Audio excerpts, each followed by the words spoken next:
அஸ்ஸலாமு hi friends, எல்லோரும் எப்படி இருக்கீங்க? இன்றைக்கி சண்டேவோட மினி விலாக் பார்த்துடலாமா? இன்றைக்கி வந்து சண்டேங்கிறதுனால நல்லா தூங்கி கொஞ்சம் லேட்டாக தான் எந்திரிச்சேன். எந்திரிச்சதோட நம்ம வந்து ஹஸ்பண்ட் கூட இன்றைக்கி மீன் கடைக்கு போய் வந்து வாங்கிட்டு வரலாம் அப்படின்னு சொல்லிட்டு தான் போயிருந்தேன். அங்கே போய் பார்த்தா நண்டு நல்லா ஃப்ரெஷ்ஷாக இருந்துச்சு. பசங்கள்லாம் மீனை விட அந்தளவுக்கு நண்டை வந்து விரும்பி சாப்பிடுவாங்க. சரி நண்டே வாங்கிடலாம் அப்படின்னு சொல்லிட்டு ரேட்டை கேட்டால் 750 ரூபா கிலோ அப்படின்னு சொல்கிறாங்க.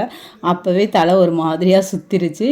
சரி 600 போட்டுக்குங்கக்கா அப்படின்னு சொல்லிட்டு கொஞ்சம் பேரம் பேசி அவங்கக்கிட்ட 600 அரை கிலோ வந்து வாங்கிட்டு வந்திருந்தேன். அரை கிலோ வந்து எத்தனை நண்டு இருந்துச்சு அப்படின்னு பார்த்தா கிட்டத்தட்ட ஒரு 4 நண்டு இருந்துச்சு. நண்டு ஆனால் வந்து ரேட்டு தான் கொஞ்சம் கூட, ஆனால் ஃப்ரெஷ்ஷாக வந்து இருந்துச்சு. அது போக இந்த ப்ளூ கலர் நண்டு வந்து ஆண் நண்டு அப்படின்னு சொல்லிட்டு சொல்லுவாங்க. அது வந்து டேஸ்ட்டுமே ரொம்ப நல்லா இருக்கும். சரி நண்டாக வாங்கிட்டு வந்து வீட்டில் வந்து ஃபஸ்ட்டு எடுத்து பார்த்தேன்.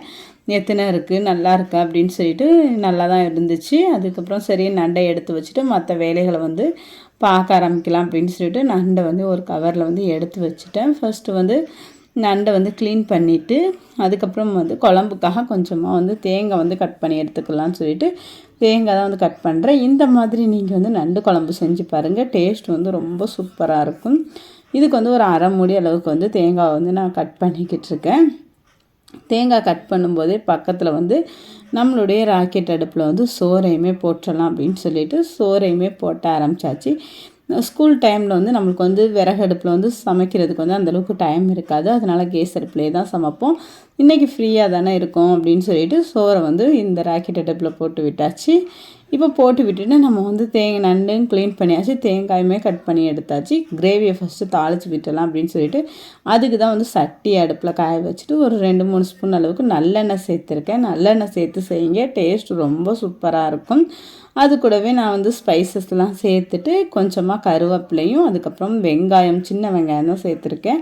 இதுதான் வந்து இந்த கிரேவிக்கு வந்து நல்லாயிருக்கும். இது கிரேவி மாதிரி பண்ணாலும் நல்லாயிருக்கும். நான் கொஞ்சம் தண்ணி ஊற்றி குழம்பு மாதிரி பண்ணியிருக்கேன். ஏன்னா பசங்களுக்கு வந்து குழம்பு மாதிரி வச்சா தான் ரொம்ப பிடிக்கும். அதனால இப்போ வந்து வெங்காயத்தை வந்து நல்லா சுருள வதக்கி விட்டுறலாம்.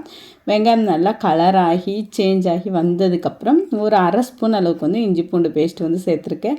நம்ம நிறைய இஞ்சி பூண்டு பேஸ்ட் வந்து சேர்த்தோம் அப்படின்னா வந்து சில நேரம் வந்து ஹெவி ஆயிரும். இந்த நண்டு வந்து அவ்வளோதான் எடுத்துக்கிறாது.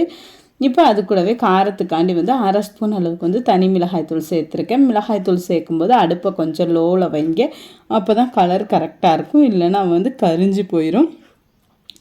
இப்போ அது கூடவே 2 மீடியம் சைஸ் தக்காளி வந்து குட்டி குட்டியாக கட் பண்ணி வச்சுருக்கேன். அதையுமே உள்ளே சேர்த்துட்றேன்.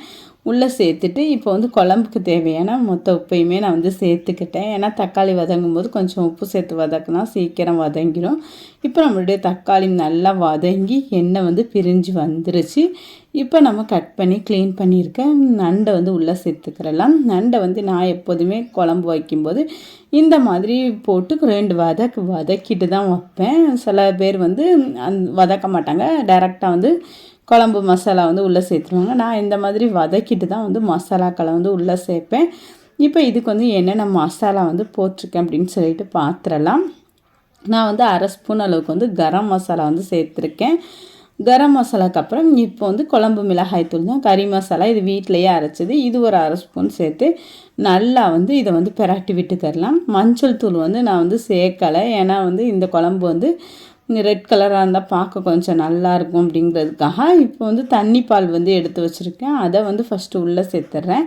ஏன்னா தலைப்பாலை வந்து நம்ம கடைசியாக இறக்க போகையில் தான் வந்து சேர்க்கணும். தலைப்பால்னால் என்ன அப்படின்னு பார்த்தா ஃபஸ்ட்டு தேங்காய் பால், அதாவது தேங்காய் அரைச்ச உடனே எடுக்கிற பாலை வந்து நாங்கள் வந்து தலைப்பால் அப்படின்னு சொல்லிட்டு சொல்லுவோம்.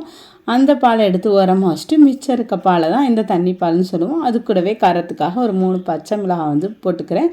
இது வந்து தேங்காயும் வேர்க்கடலையும் வறுத்துட்டு அரைச்சி நான் ஃப்ரீசரில் ஸ்டோர் பண்ணி வச்சுக்கிடுவேன். இந்த மாதிரி கறி குழம்பு, நண்டு குழம்பு, இந்த மாதிரி குழம்புகளுக்கெல்லாம் எடுத்து யூஸ் பண்ணிக்கிடுவேன். இது வந்து குழம்பு கொஞ்சம் திக்னஸாக வரும். சோறுமே அந்த கேப்பில் வந்து வெந்துருச்சு, அதையுமே சூப்பராக வந்து வடிய விட்டாச்சு. அதுக்கப்புறம் நம்ம நண்டு குழம்புமே சூப்பராக ரெடி ஆயிடுச்சு. அதுக்கு வந்து தலைப்பாலை ஊற்றி மூடி வச்சு ஒரு கொதித்த உடனே அடுப்பு ஆஃப் பண்ணிடலாம். ஏன்னா தலைப்பாலை ஊற்றி ரொம்ப நேரம் கொதிக்க வச்சோம்னா டேஸ்ட் வந்து நல்லா இருக்காது. அதனால இப்போ லஞ்சை சாப்பிட்றலாம். நான் வேறு என்ன லஞ்சுக்கு பண்ணியிருக்கேன் அப்படின்னா வந்து ஃபஸ்ட்டு சோறை வந்து சுட சுட போட்டுக்கலாம். நான் இன்றைக்கி வந்து முருங்கைக்கீரையில் தான் வந்து சாறு வச்சுருக்கேன். இதுவுமே பசங்களுக்கு வந்து ரொம்ப பிடிக்கும், முருங்கைக்கீரை சாறு. இது வந்து தனி வீடியோ வந்து எப்படி செய்கிறதுன்னு போடுறேன். இப்போ பசங்களுக்கு வந்து கீரை, அதுக்கப்புறம் வந்து நேற்று வச்ச மீன் குழம்பு இருந்துச்சு. அது வந்து மண் சட்டியில் வச்சது. இந்த மாதிரி சூடு பண்ணி சாப்பிடும்போது டேஸ்ட் வந்து உண்மையிலே ரொம்ப சூப்பராக இருக்கும். இது வந்து என்ன மீன் குழம்பு அப்படின்னு பார்த்தா, இது வந்து சூட மீன் அப்படின்னு சொல்லுவாங்க. சில ஊர் பக்கம் வந்து மத்தி மீன் சொல்லுவாங்க. அந்த மீன் தான் வந்து மாங்காய் போட்டு குழம்பு வச்சுருந்தேன். அதுக்கப்புறம் வந்து நம்மளுடைய நண்டு குழம்பு. இது எல்லாத்தையும் வச்சு இன்றைக்கி லஞ்ச் வந்து இப்படி தான் போணுச்சு. சாப்பிட்டுட்டு குட்டி தூக்கத்தை போட்டாச்சு. இன்றைக்கி சண்டே இப்படி தான் முடிச்சு. உங்கள் டே எப்படி போணுச்சு?